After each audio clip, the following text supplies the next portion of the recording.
You have purchased the camera and you got all this fancy equipment, but you still have a lot of questions on how to get your picture looking great. The principle for all photography and videography is understanding the exposure triangle. What's up everybody? My name is Cornelius from Hazy Days Studios, and today we are diving deep into the exposure triangle.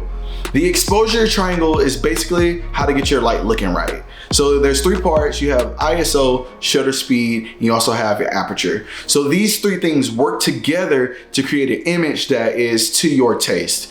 So to just start off, we're going to talk about those basic components. So ISO is artificial light that your camera can capture and add to an image. Your shutter speed is how long the shutter on the front of your camera is open and how much light is letting in at time. And aperture is how wide your lens opens up to let light in. So the wider your aperture, the more depth of field, the more bokeh that you get in the image, and the smaller your aperture, the less depth of field and the less light that you get let into your camera. So while learning how to use the exposure triangle to get a great image, the first thing you want to do is make sure you learn how to use each of these and how they operate individually. On your camera, if you're using your ISO, the lower your ISO, the cleaner your image will be.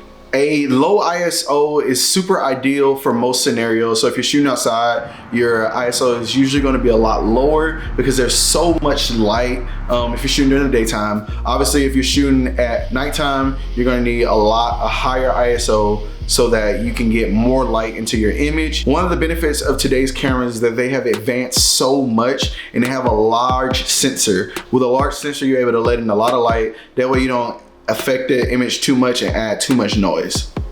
With your shutter speed, you are opening up the sensor on your camera to capture an image. If you're capturing an image that has a lot of movement, a lot of motion, you want to up your shutter speed so that your image doesn't have blur, unless you're doing that from stylistic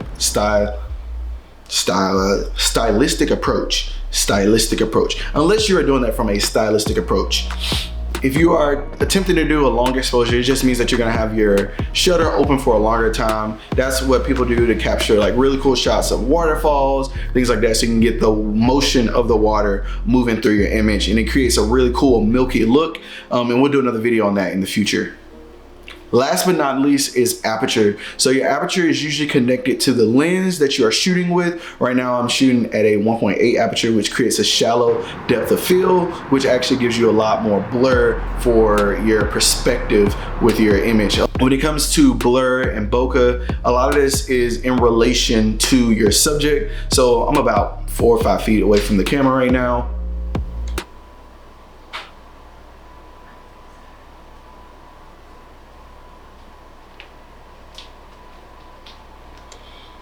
But if I were to get closer, you would notice a change in the depth of field. So